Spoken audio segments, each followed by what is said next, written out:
ದಾಖಲೆ ಮಂದಿಗೆ ಕೊರೋನಾ 24 ಗಂಟೆಯಲ್ಲಿ ಸೋಂಕಿತರೆಷ್ಟು ಸತ್ತವರೆಷ್ಟು ಧಾರಾವಿ ಸೂತ್ರ ಕೇರಳ ಮಂತ್ರ ಕರ್ನಾಟಕವನ್ನ ಕಾಪಾಡುತ್ತಾ ಇದೇ ಈ ಹೊತ್ತಿನ ಫೋಕಸ್ 18 ಕೊರೋನಾ 4 ಮಾಡೆಲ್ ನಾನ್ ಶರ್ಮಿತಾ ಶೆಟ್ಟಿ ಬೆಂಗಳೂರಿನಲ್ಲಿ ಸ್ವತಃ 2 ರಿಂದ 2.5 ಲಕ್ಷ ಕೇಸ್ಗಳನ್ನು ಕಾಣುವಂತ ಒಂದು ಇವತ್ತು ಭಗವಂತ ಒಬ್ಬನೇ ಕಾಪಾಡಬೇಕು ನಮ್ಮನ್ನ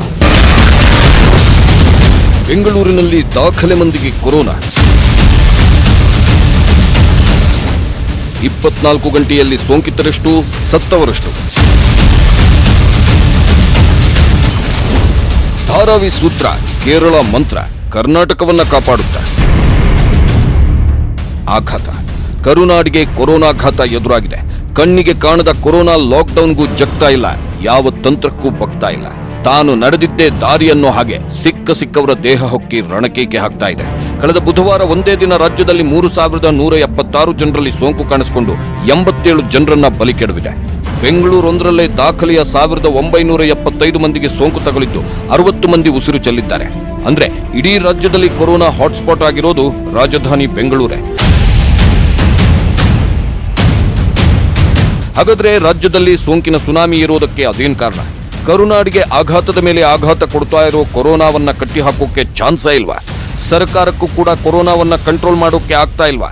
ಇಂಥದ್ದೊಂದು ಪ್ರಶ್ನೆ ಹುಟ್ಟೋಕೆ ಆರೋಗ್ಯ ಸಚಿವ ಶ್ರೀರಾಮುಲು ಕೊಟ್ಟ ಅದೊಂದೇ ಹೇಳಿಕೆಯೇ ಸಾಕ್ಷಿ.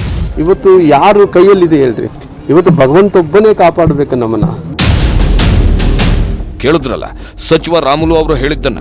ಕೊರೋನಾವನ್ನ ಕಂಟ್ರೋಲ್ ಮಾಡೋಕೆ ಯಾರಂದ್ರೆ ಯಾರಿಂದಲೂ ಸಾಧ್ಯವಾಗ್ತಿಲ್ಲ, ನಮ್ಮನ್ನ ಭಗವಂತನೇ ಕಾಪಾಡಬೇಕು ಅಂತಿದ್ದಾರೆ. ಹಾಗಾದ್ರೆ ರಾಜ್ಯದಲ್ಲಿ ಕೊರೋನಾ ಕಂಟ್ರೋಲ್ ತಪ್ಪಿದ್ಯಾ? ಅದಕ್ಕೆ ಕಡಿವಾಣ ಹಾಕೋಕೆ ಸಾಧ್ಯವೇ ಆಗಲ್ವಾ ಅನ್ನೋ ಪ್ರಶ್ನೆ ಹುಟ್ಕೊಂಡಿದೆ. ಆದ್ರೆ ಇಂಥ ಆತಂಕದ ಮಧ್ಯೆ ಆ 4 ಮಾಡೆಲ್ಗಳು ಕರುನಾಡನ್ನ ಕೊರೋನಾ ಘಾತದಿಂದ ಕಾಪಾಡ್ತವೆ ಅನ್ನೋ ಮಾತುಗಳು ಕೇಳಿ ಬರ್ತಿವೆ.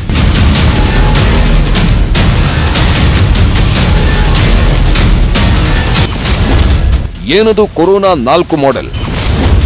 ಆ 4 ಮಾಡೆಲ್ ಕರ್ನಾಟಕವನ್ನ ಕಾಪಾಡ್ತವ?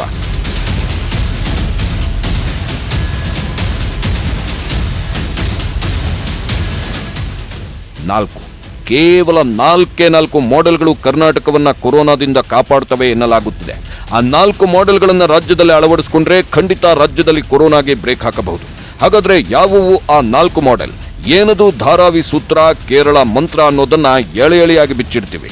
ಆದ್ರೆ ಅದಕ್ಕಿಂತ ಮೊದಲು ಬೆಂಗಳೂರಲ್ಲಿ ಸೋಂಕಿತರ ಸಂಖ್ಯೆ ಈ ಪಾಟಿ ಹೆಚ್ಚಾಗಿರೋದು ಯಾಕೆ ಅನ್ನೋದನ್ನ ತೋರಿಸ್ತೀವಿ ನೋಡಿ.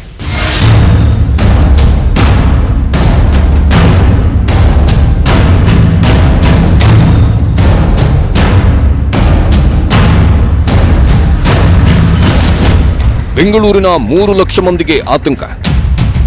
ಇಡೀ ರಾಜ್ಯದಲ್ಲಿರೋ ಸೋಂಕಿತರ ಸಂಖ್ಯೆಯಲ್ಲಿ ಅರ್ಧಕ್ಕರ್ಧ ಸೋಂಕಿತರು ಬೆಂಗಳೂರಲ್ಲೇ ಇದ್ದಾರೆ.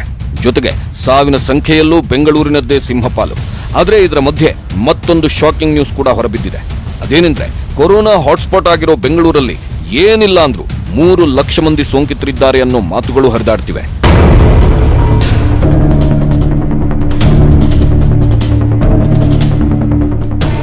ಆ ಒಂದು ಸ್ಟಡಿಗಳನ್ನು ಒಂದು ಮೆಲ್ಕಾಗ್ತಾ ಇರಬೇಕಾದ್ರೆ ಆ ಒಂದು ಮಾಡೆಲ್ಸ್ ಪ್ರಕಾರ ಸರಿಸುಮಾರು ಭಾರತದಲ್ಲಿ 6 ಕೋಟಿ ಜನಗಳಿಗೆ ಇನ್ಫೆಕ್ಟ್ ಆಗೋ ಚಾನ್ಸಸ್ ಇದೆ. ಅದೇ ರೀತಿ ಕರ್ನಾಟಕದಲ್ಲಿ 37 ಲಕ್ಷಗಳನ್ನ ಕೇಸ್ಗಳನ್ನ ಕಾಣಬಹುದು. ಬೆಂಗಳೂರಿನಲ್ಲಿ ಸ್ವತಃ 2 ರಿಂದ 2.5 ಲಕ್ಷ ಕೇಸ್ಗಳನ್ನು ಕಾಣುವಂಥ ಒಂದು ಪ್ರಿಡಿಕ್ಷನ್ಸ್ನ ಪ್ರಿಡಿಕ್ಟ್ ಮಾಡಿದ್ದಾರೆ ಈಗಾಗಲೇ ತಜ್ಞರು.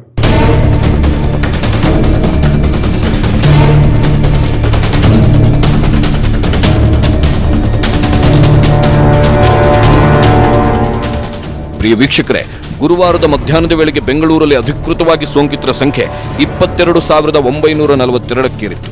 ಆದರೆ ಕೆಲ ತಜ್ಞರ ಅಂದಾಜಿನ ಪ್ರಕಾರ ಬೆಂಗಳೂರಿನಲ್ಲಿ ಬರೋಬ್ಬರಿ 3 ಲಕ್ಷಕ್ಕೂ ಹೆಚ್ಚು ಸೋಂಕಿತರಿದ್ದಾರೆ ಎನ್ನಲಾಗುತ್ತಿದೆ. ಯಾಕಂದ್ರೆ ಈಗ ಸರ್ಕಾರ ಘೋಷಣೆ ಮಾಡಿರೋ 22,942 ಸೋಂಕಿತರಲ್ಲಿ ಪ್ರತಿಯೊಬ್ಬರು ಏನಿಲ್ಲ ಅಂದ್ರೂ ಕನಿಷ್ಠ 4 ಸೋಂಕನ್ನ ತಗುಲಿಸಿರ್ತಾರೆ. ಮತ್ತೆ ಕೆಲವರು 10 ರಿಂದ 20ಕ್ಕಿಂತ ಹೆಚ್ಚು ಮಂದಿಗೆ ಸೋಂಕು ಹರಡಿರೋ ಸಾಧ್ಯತೆ ಇದೆ. ಯಾಕಂದ್ರೆ ಇಷ್ಟು ದಿನ ಬೆಂಗಳೂರಲ್ಲಿ ಸ್ವಾಬ್ ಟೆಸ್ಟ್ ಕೊಟ್ಟ ಪ್ರತಿಯೊಬ್ಬರು ನೇರವಾಗಿ ತಮ್ಮ ಮನೆಗಳಿಗೆ ಹೋಗ್ತಿದ್ರು.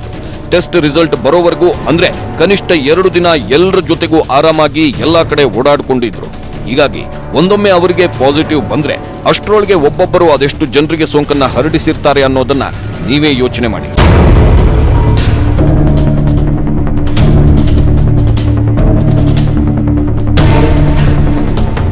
ಇನ್ನು ಸರ್ಕಾರವೇ ಬಿಡುಗಡೆ ಮಾಡಿರುವ ಅಧಿಕೃತ ಅಂಕಿ ಸಂಖ್ಯೆಗಳನ್ನೇ ನೋಡಿದ್ರು ರಾಜ್ಯದಲ್ಲಿ ಗುರುವಾರ ಮಧ್ಯಾಹ್ನದ ವೇಳೆಗೆ 928 ಮಂದಿ ಸಾವನ್ನಪ್ಪಿದ್ದಾರೆ.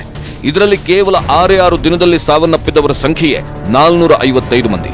ಶಾಕಿಂಗ್ ನ್ಯೂಸ್ ಏನಂದ್ರೆ ಕೇವಲ ಬೆಂಗಳೂರೊಂದರಲ್ಲೇ ಕಳೆದ 6 ದಿನದಲ್ಲಿ 260 ಮಂದಿ ಉಸಿರು ಚೆಲ್ಲಿದ್ದಾರೆ.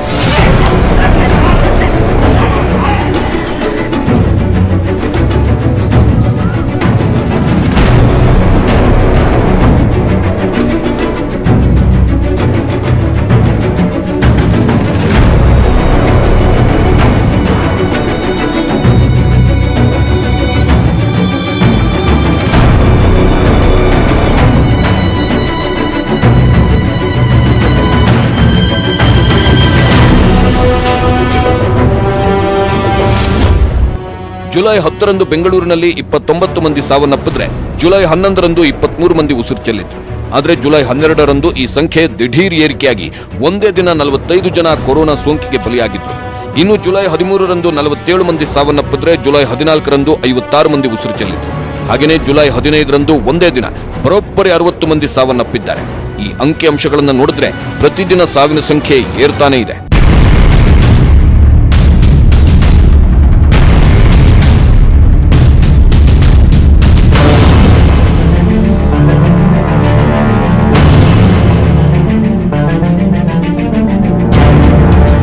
ಇನ್ನು ಬೆಂಗಳೂರಿನಲ್ಲಿ ಪ್ರತಿದಿನ ಸರಾಸರಿ 1500ರ ರೇಂಜ್ನಲ್ಲಿ ಸೋಂಕಿತರ ಸಂಖ್ಯೆ ಏರ್ತಾ ಇತ್ತು.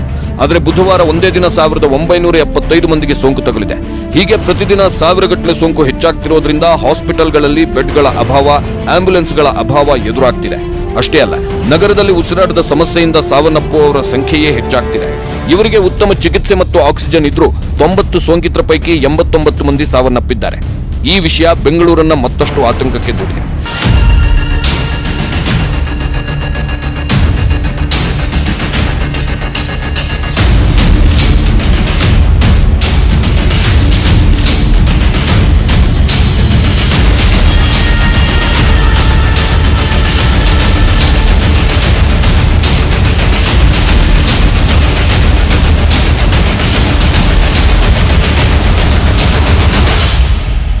ಇನ್ನು ಇತ್ತೀಚೆಗೆ ಬೆಂಗಳೂರಿನಲ್ಲಿ ಸೋಂಕಿತರ ಸಂಖ್ಯೆ ಹೆಚ್ಚಾಗ್ತಿರೋದು ಯಾಕೆ? ಸರ್ಕಾರ ಮತ್ತು ಜನ ಎಡುತ್ತಿರೋದು ಎಲ್ಲಿ ಗೊತ್ತಾ? ಅದನ್ನ ಒಂದೊಂದಾಗಿ ತೋರಿಸ್ತೀವಿ ನೋಡಿ. ನಂಬರ್ 1, ಪರೀಕ್ಷಾ ವರದಿ ವಿಳಂಬ. ಎಸ್, ರೋಗ ಲಕ್ಷಣಗಳು ಕಾಣಿಸಿಕೊಂಡ ಜನ ಕೋವಿಡ್ ಪರೀಕ್ಷೆಗೆ ಒಳಗಾಗ್ತಿದ್ದಾರೆ. ಆದರೆ ಸ್ವಾಬ್ ಕಲೆಕ್ಟ್ ಮಾಡಿದ ವೈದ್ಯಕೀಯ ಸಿಬ್ಬಂದಿ ಪರೀಕ್ಷಾ ವರದಿ ಕೊಡೋಕೆ 2 ರಿಂದ 3 ದಿನ ತಡ ಮಾಡ್ತಿದ್ದಾರೆ. ಈ ಗ್ಯಾಪ್ ಅಲ್ಲಿ ಪರೀಕ್ಷೆಗೆ ಒಳಗಾದ ಜನ ಬೇಕಾಬಿಟ್ಟಿ ಎಲ್ಲೆಂದರಲ್ಲಿ ಓಡಾಡ್ತಿದ್ದಾರೆ. ಅದರಲ್ಲಿ ಸೋಂಕು ಇರೋರು ಹೆಚ್ಚೆಚ್ಚು ಜನರ ಜೊತೆ ವ್ಯವಹರಿಸೋದ್ರಿಂದ ಸೋಂಕು ಮಿತಿಮೀರಿ ಹರಡುತ್ತಿದೆ. ಹೀಗಾಗಿ ಪರೀಕ್ಷಾ ವರದಿಯನ್ನ ಬೇಗ ಕೊಡಬೇಕು ಅಂತ ಹೇಳಿ ಮಾಜಿ ಸಿಎಂ ಕುಮಾರಸ್ವಾಮಿ ಸರ್ಕಾರವನ್ನ ಮನವಿ ಮಾಡಿಕೊಂಡಿದ್ರು.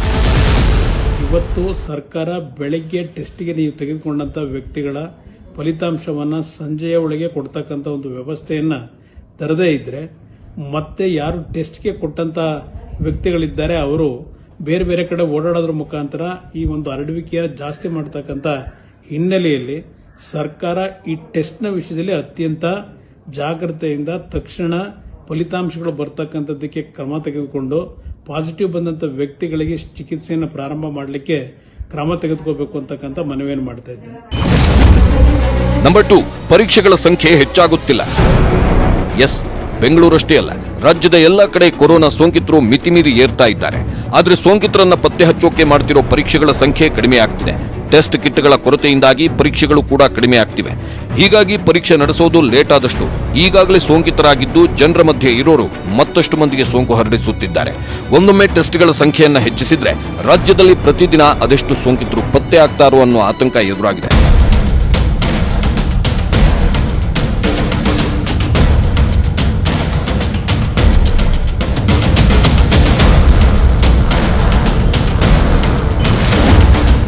ನಂಬರ್ 3, 1.51 ಲಕ್ಷ ಶಂಕಿತರಿಂದ ರೂಲ್ಸ್ ಬ್ರೇಕ್.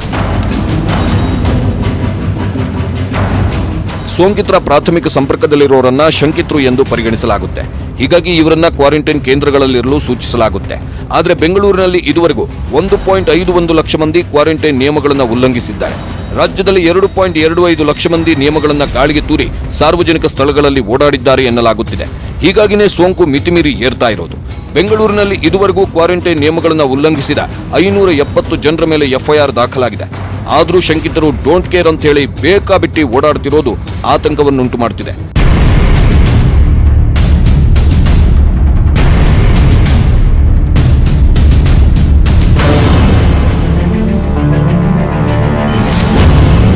ನಂಬರ್ 4, ಪರೀಕ್ಷೆಗೆ ಹಿಂದೇಟು. ಎಸ್, ಅದೆಷ್ಟೋ ಜನರಿಗೆ ತಲೆನೋವು, ಜ್ವರ, ಉಸಿರಾಟದ ಸಮಸ್ಯೆ ಇದ್ರೂ ಕೋವಿಡ್ ಪರೀಕ್ಷೆಗೆ ಮುಂದಾಗುತ್ತಿಲ್ಲ. ಒಂದೊಮ್ಮೆ ಸೋಂಕು ದೃಢಪಟ್ಟರೆ ಮನೆಯನ್ನ ಸೀಲ್ ಡೌನ್ ಮಾಡ್ತಾರೆ. ಇದರಿಂದ ಮಾನ ಮರ್ಯಾದೆ ಹೋಗುತ್ತೆ ಅಂತ ಹೇಳಿ ಜನ ಕೊರೋನಾ ಪರೀಕ್ಷೆಗೆ ಮುಂದಾಗುತ್ತಿಲ್ಲ. ಇದರಿಂದ ಸೋಂಕು ಮಿತಿಮೀರಿ ಏರ್ತಾ ಇದೆ.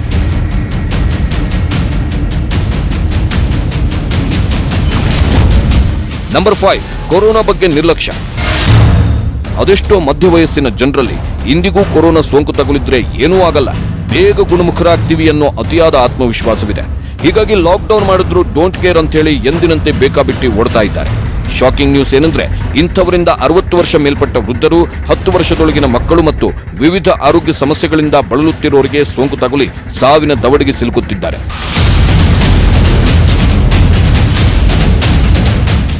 ಹೀಗೆ ವಿವಿಧ ಕಾರಣಗಳಿಂದ ಬೆಂಗಳೂರಿನಲ್ಲಿ ಸೋಂಕಿತರ ಸಂಖ್ಯೆ ಮಿತಿಮೀರಿ ಏರ್ತಾ ಇದೆ.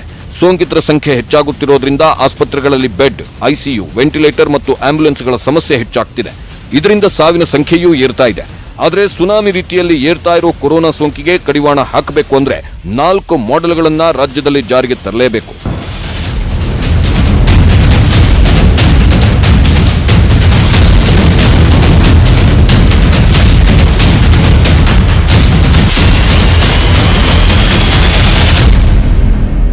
ಹಾಗಾದ್ರೆ ಏನದು ಕೊರೋನಾ 4 ಮಾಡೆಲ್? ಆ 4 ಮಾಡೆಲ್ಗಳನ್ನ ರಾಜ್ಯದಲ್ಲಿ ಜಾರಿಗೆ ತಂದ್ರೆ ಕೊರೋನಾ ಘಾತದಿಂದ ಕರುನಾಡನ್ನ ಬಚಾವ್ ಮಾಡಬಹುದಾ? ಆ ಇಂಟ್ರೆಸ್ಟಿಂಗ್ ಸ್ಟೋರಿಯನ್ನ ತೋರಿಸ್ತೀವಿ ಈ ಬ್ರೇಕ್ ಆದ್ಮೇಲೆ.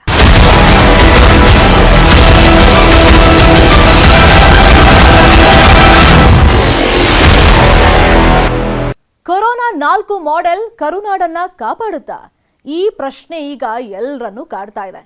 ಹಾಗಾದ್ರೆ ಏನದು ಕೊರೋನಾ 4 ಮಾಡೆಲ್? ವೈದ್ಯಕೀಯ ಶಿಕ್ಷಣ ಇಲಾಖೆ ಸಚಿವ ಡಾಕ್ಟರ್ ಕೆ ಸುಧಾಕರ್ ಈ ಬಗ್ಗೆ ಹೇಳಿದ್ದೇನು? ಇಲ್ಲಿದೆ ನೋಡಿ ಪಿನ್ ಟು ಪಿನ್ ಡೀಟೇಲ್ಸ್. ಶರವೇಗದಲ್ಲಿ ಏರ್ತಾ ಇರೋ ಕೊರೋನಾಗೆ ಕಡಿವಾಣ ಹಾಕಬೇಕು ಅಂದ್ರೆ ಅದಕ್ಕೆ ಲಾಕ್ಡೌನ್ ಒಂದೇ ಅಸ್ತ್ರವಲ್ಲ. ಲಾಕ್ಡೌನ್ ಜೊತೆಗೆ ಇನ್ನೂ ಕೆಲವು ಅಸ್ತ್ರಗಳಿವೆ. ಆ ಅಸ್ತ್ರಗಳನ್ನ ಒಟ್ಟು 4 ರಾಜ್ಯಗಳು ಬಳಸಿ ಯಶಸ್ಸನ್ನು ಕೂಡ ಕಂಡಿವೆ. ಹಾಗಾದ್ರೆ ಯಾವುವು ಆ 4 ಅಸ್ತ್ರಗಳು? 4 ಅಸ್ತ್ರಗಳನ್ನ ಬಳಸಿದ ಆ 4 ಮಾಡೆಲ್ ರಾಜ್ಯಗಳಾದ್ರೂ ಯಾವುವು ಗೊತ್ತಾ? Number 1 Maharashtra, number 2 Kerala, number 3 Tamil Nadu ಮತ್ತು ನಂಬರ್ 4 ದಿಲ್ಲಿ. ಇವೇ ನೋಡಿ 4 ಮಾಡೆಲ್. ಈ 4 ಮಾಡೆಲ್ಗಳನ್ನು ಅನುಸರಿಸಿದ್ರೆ ಕರುನಾಡಿನಲ್ಲಿ ಕೊರೋನಾ ಘಾತವನ್ನ ತಡೆಯಬಹುದು. ಹೀಗಾಗಿನೇ ಮಹಾರಾಷ್ಟ್ರದ ಧಾರಾವಿ ಮಾದರಿಯನ್ನ ಅನುಸರಿಸಿ ಅಂತ ವೈದ್ಯಕೀಯ ಶಿಕ್ಷಣ ಸಚಿವ ಡಾಕ್ಟರ್ ಸುಧಾಕರ್ ಸೂಚಿಸಿದ್ದಾರೆ.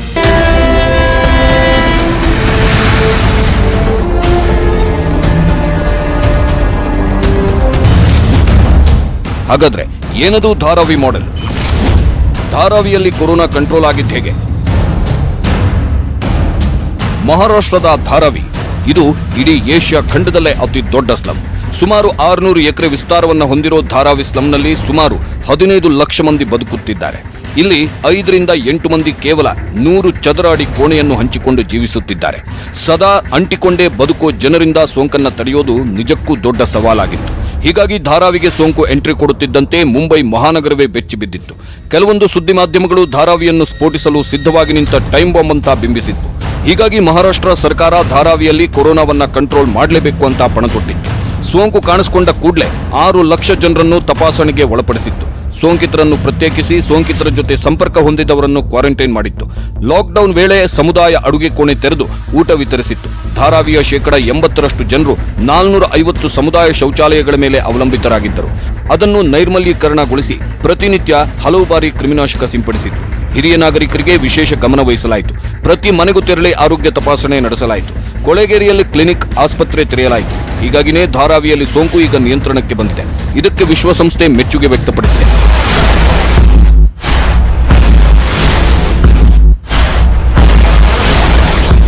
ಇಂಥದ್ದೇ ಧಾರಾವಿ ಮಾದರಿಯನ್ನ ಬೆಂಗಳೂರಿನ ಕೊಳೆಗೇರಿಗಳಲ್ಲೂ ಜಾರಿಗೆ ತರುವಂತೆ ವೈದ್ಯಕೀಯ ಶಿಕ್ಷಣ ಸಚಿವ ಡಾಕ್ಟರ್ ಸುಧಾಕರ್ ಸೂಚಿಸಿದ್ದಾರೆ. ಅಷ್ಟೇ ಅಲ್ಲ, ಸೋಂಕಿತರ ಸಂಪರ್ಕದಲ್ಲಿರುವವರ ಪತ್ತೆ ಕಾರ್ಯ ಚುರುಕುಗೊಳ್ಳಬೇಕು. ಸ್ಲಂ ಮತ್ತು ಹೋಮ್ ಕ್ವಾರಂಟೈನ್ ಸೌಲಭ್ಯಗಳಿಲ್ಲದ ಜನವಸತಿ ಪ್ರದೇಶಗಳಲ್ಲಿ ಪಾಸಿಟಿವ್ ಆದವರನ್ನ ಸರ್ಕಾರಿ ವ್ಯವಸ್ಥೆಯ ಕ್ವಾರಂಟೈನ್ಗಳಲ್ಲಿ ಇಡೋಕೆ ಸೂಚಿಸಿದ್ದಾರೆ.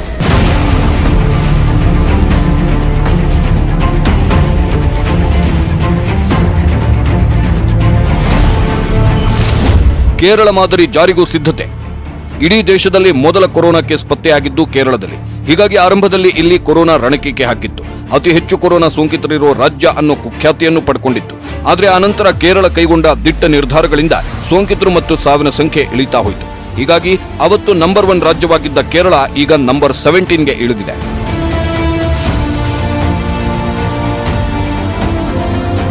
ಕೇರಳದಲ್ಲಿ ಕೊರೋನಾವನ್ನ ಕಂಟ್ರೋಲ್ ಮಾಡೋಕೆ ಅಲ್ಲಿನ ಸರ್ಕಾರ ಕಟ್ಟುನಿಟ್ಟಿನ ರೂಲ್ಸ್ ಜಾರಿಗೆ ತಂದಿದೆ. WHO ಸೂಚನೆಯಂತೆ ವೇಗವಾಗಿ ಟ್ರೇಸಿಂಗ್, ಟೆಸ್ಟಿಂಗ್ ಮತ್ತು ಟ್ರೀಟ್ಮೆಂಟ್ ಅನ್ನು TTT ಫಾರ್ಮುಲಾವನ್ನ ಪಾಲಿಸಿತು. ಅಷ್ಟೇ ಅಲ್ಲ, ಕೊರೋನಾ ಕಂಟ್ರೋಲ್ಗೆ ಪ್ಲಾಸ್ಮಾ ಥೆರಪಿ, ಆಯುರ್ವೇದದ ಔಷಧಿಗಳನ್ನ ಬಳಸಿತು. ಸಾಲ್ದು ಅಂತ ಕೊರೋನಾ ಸೂಪರ್ ಸ್ಪ್ರೆಡರ್ಸ್ ನಿಯಂತ್ರಿಸೋಕೆ ಕೇರಳದಲ್ಲಿ ಕಮಾಂಡೋ ಪಡೆಯನ್ನ ಅಖಾಡಕ್ಕೆ ಕಳಿಸಿತು. ಕ್ಲಸ್ಟರ್ ಪ್ರದೇಶಗಳಲ್ಲಿ ಕಟ್ಟುನಿಟ್ಟಿನ ಲಾಕ್ಡೌನ್ ನಿಯಮಗಳನ್ನ ಜಾರಿಗೊಳಿಸುತ್ತಿದೆ. ಅಂದ್ರೆ ಸೋಂಕು ಹೆಚ್ಚಾಗ್ತಿದೆ ಅಂತ ಗೊತ್ತಾದ ಕೂಡಲೇ ಕೇರಳ ಸರ್ಕಾರ ಅದನ್ನ ಗಂಭೀರವಾಗಿ ಪರಿಗಣಿಸಿ ಕಟ್ಟುನಿಟ್ಟಿನ ಕ್ರಮಗಳನ್ನ ತೆಗೆದುಕೊಳ್ಳುತ್ತಿದೆ. ಹೀಗಾಗಿ ಸೋಂಕು ನಿಯಂತ್ರಣಕ್ಕೆ ಬಂದಿರೋದು.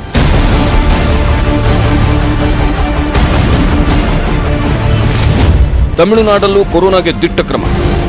ಕೊರೋನಾ ಕಂಟ್ರೋಲ್ ಮಾಡುವಲ್ಲಿ ತಮಿಳುನಾಡು ಕೂಡ ದಿಟ್ಟ ಕ್ರಮಗಳನ್ನ ಕೈಗೊಂಡಿದೆ. ಹೀಗಾಗಿ 2 ಲಕ್ಷ ಗಡಿ ತಲುಪದಂತೆ ಬ್ರೇಕ್ ಹಾಕಿ 2ನೇ ಸ್ಥಾನದಲ್ಲಿದೆ.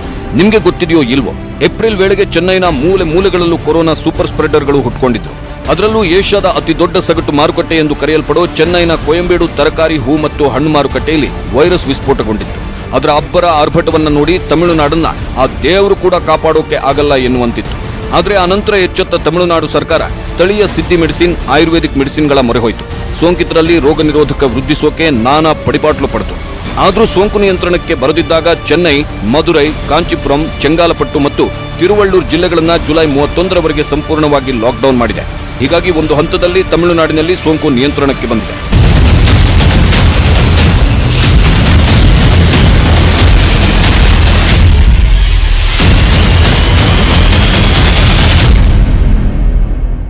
ಧಾರಾವಿ, ಕೇರಳ ಮತ್ತು ತಮಿಳುನಾಡಷ್ಟೇ ಅಲ್ಲ, ರಾಷ್ಟ್ರ ರಾಜಧಾನಿ ದಿಲ್ಲಿ ಕೂಡ ಕೊರೋನಾವನ್ನ ಕಂಟ್ರೋಲ್ ಮಾಡಿದೆ. ಹಾಗಾದ್ರೆ ಅದಕ್ಕೆ ದಿಲ್ಲಿ ಸಿಎಂ ಅರವಿಂದ್ ಕೇಜ್ರಿವಾಲ್ ಬಳಸಿದ ತಂತ್ರ ಏನ್ ಗೊತ್ತಾ? ಆ ಬಗ್ಗೆ ಡೀಟೇಲ್ ಆಗಿ ಹೇಳ್ತೀವಿ ಬ್ರೇಕ್ ಆದ್ಮೇಲೆ.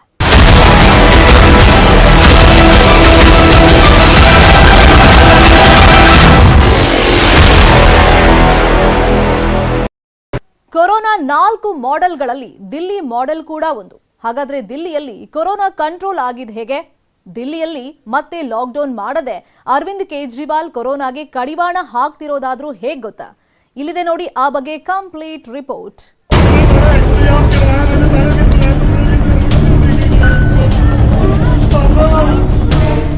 ಕೊರೋನಾ ಅಟ್ಟಹಾಸಕ್ಕೆ ನಲುಗಿ ಹೋಗಿರುವ ರಾಜ್ಯಗಳಲ್ಲಿ ದಿಲ್ಲಿಯದ್ದು 3ನೇ ಸ್ಥಾನ.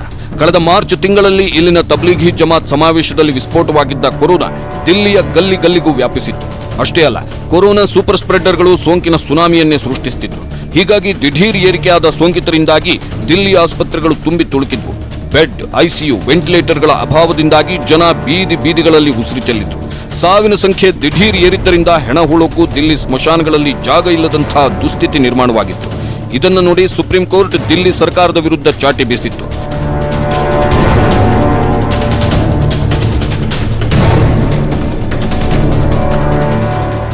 ದಿಲ್ಲಿಯಲ್ಲಿ ಸೋಂಕಿನ ಸುನಾಮಿ ಹಾಗೆ ಮುಂದುವರೆದಿದ್ರೆ ಇಷ್ಟೊತ್ತಿಗೆ ಸೋಂಕಿತರ ಸಂಖ್ಯೆ 3 ಲಕ್ಷಕ್ಕೂ ಹೆಚ್ಚಾಗ್ತಿತ್ತು. ದೇಶದ ನಂಬರ್ 1 ಕೊರೋನಾ ಪೀಡಿತ ರಾಜ್ಯ ಅನ್ನೋ ಹಣೆಪಟ್ಟಿ ಕಟ್ಟಿಕೊಳ್ಳಬೇಕಾಗಿತ್ತು ದಿಲ್ಲಿ. ಆದರೆ ಅನಂತರ ಎಚ್ಚೆತ್ತ ದಿಲ್ಲಿ ಸಿಎಂ ಅರವಿಂದ್ ಕೇಜ್ರಿವಾಲ್ ದಿಲ್ಲಿಯಲ್ಲಿ ಅತಿ ವೇಗವಾಗಿ ಟ್ರೇಸಿಂಗ್, ಟೆಸ್ಟಿಂಗ್ ಮತ್ತು ಟ್ರೀಟ್ಮೆಂಟ್ ಅನ್ನು TTT ಫಾರ್ಮುಲಾವನ್ನ ಕಟ್ಟುನಿಟ್ಟಾಗಿ ಜಾರಿಗೆ ತಂದರು. ಅಷ್ಟೇ ಅಲ್ಲ, ಕೊರೋನಾ ಕಂಟ್ರೋಲ್ಗೆ ಪ್ಲಾಸ್ಮಾ ಥೆರಪಿ, ಆಯುರ್ವೇದದ ಔಷಧಿಗಳನ್ನ ಹೆಚ್ಚೆಚ್ಚಾಗಿ ಬಳಸಿ ಸೋಂಕಿತರಲ್ಲಿ ರೋಗ ನಿರೋಧಕ ಶಕ್ತಿಯನ್ನ ವೃದ್ಧಿಸಿದ್ರು. ಜೊತೆಗೆ ಮಾಸ್ಕ್, ಸಾಮಾಜಿಕ ಅಂತರ ಪಾಲಿಸೋದನ್ನ ಕಡ್ಡಾಯ ಮಾಡಿದ್ರು. ಹೀಗಾಗಿ ದಿಲ್ಲಿಯಲ್ಲಿ ಕೊರೋನಾ ವೇಗಕ್ಕೆ ಬ್ರೇಕ್ ಬಿದ್ದಿದೆ. ಕಳೆದೊಂದು ತಿಂಗಳ ಹಿಂದೆ 2-3 ಸಾವಿರ ರೇಂಜಲ್ಲಿ ಏರ್ತಾ ಇದ್ದ ಸೋಂಕಿತರ ಸಂಖ್ಯೆ ಈಗ 1600ಕ್ಕೆ ಇಳಿದಿದೆ. ಮುಂದಿನ ದಿನಗಳಲ್ಲಿ ಮತ್ತೆ ಲಾಕ್ಡೌನ್ ಮಾಡದೆಯೂ ಸೋಂಕಿತರ ಸಂಖ್ಯೆಯನ್ನ ಮತ್ತಷ್ಟು ಕಡಿಮೆ ಮಾಡೋಕೆ ಕೇಜ್ರಿವಾಲ್ ಪ್ಲಾನ್ ಮಾಡಿದ್ದಾರೆ. ಹೀಗೆ ದಿಲ್ಲಿ, ಧಾರಾವಿ, ತಮಿಳುನಾಡು ಮತ್ತು ಕೇರಳ ಮಾಡೆಲ್ಗಳನ್ನ ರಾಜ್ಯದಲ್ಲೂ ಜಾರಿಗೆ ತರುವಕ್ಕೆ ಕರ್ನಾಟಕ ಸರ್ಕಾರ ಕೂಡ ಪ್ಲಾನ್ ಮಾಡಿದ್ರೆ ರಾಜ್ಯದಲ್ಲೂ ಕೊರೋನಾಗೆ ಕಡಿವಾಣ ಹಾಕಬಹುದು. ನಿಮ್ಗೆ ಗೊತ್ತಿದೆಯೋ ಇಲ್ವೋ, ಕೇರಳ ಮತ್ತು ದಿಲ್ಲಿ ಸರ್ಕಾರ ಪ್ಲಾಸ್ಮಾ ಥೆರಪಿಯಿಂದ ಕೊರೋನಾವನ್ನ ಒಂದು ಹಂತದಲ್ಲಿ ಕಂಟ್ರೋಲ್ನಲ್ಲಿಟ್ಟಿದೆ. ಹೀಗಾಗಿ ಕರ್ನಾಟಕ ಸರ್ಕಾರ ಕೂಡ ಪ್ಲಾಸ್ಮಾ ಥೆರಪಿಯನ್ನು ಜಾರಿಗೆ ತರುವುದಕ್ಕೆ ಚಿಂತಿಸಿದೆ. ಕೊರೋನಾ ಸೋಂಕಿನಿಂದ ಗುಣಮುಖರಾದವರು ಸಕ್ರಿಯ ಸೋಂಕಿತರ ಚಿಕಿತ್ಸೆಗೆ ಪ್ಲಾಸ್ಮಾ ದಾನ ಮಾಡಿದ್ರೆ ಅಂಥವರಿಗೆ 5,000 ರೂಪಾಯಿ ಆರೈಕೆ ಭತ್ಯೆ ನೀಡುವುದಾಗಿ ಹೇಳಿದೆ. ಅಷ್ಟೇ ಅಲ್ಲ, ಲಾಕ್ಡೌನ್ ಮಧ್ಯೆಯೂ 30 ತಾಸಲ್ಲೇ ಕೋವಿಡ್ ವರದಿ ನೀಡುವಂತೆ ಲ್ಯಾಬ್ಗಳಿಗೆ ಸರ್ಕಾರ ಗಡುವು ವಿಧಿಸಿದೆ. ಜೊತೆಗೆ ಪ್ರತಿದಿನ 50,000ಕ್ಕೂ ಹೆಚ್ಚು ಪರೀಕ್ಷೆಗಳನ್ನು ನಡೆಸೋಕೆ ಸರ್ಕಾರ ಪ್ಲಾನ್ ಮಾಡಿದೆ.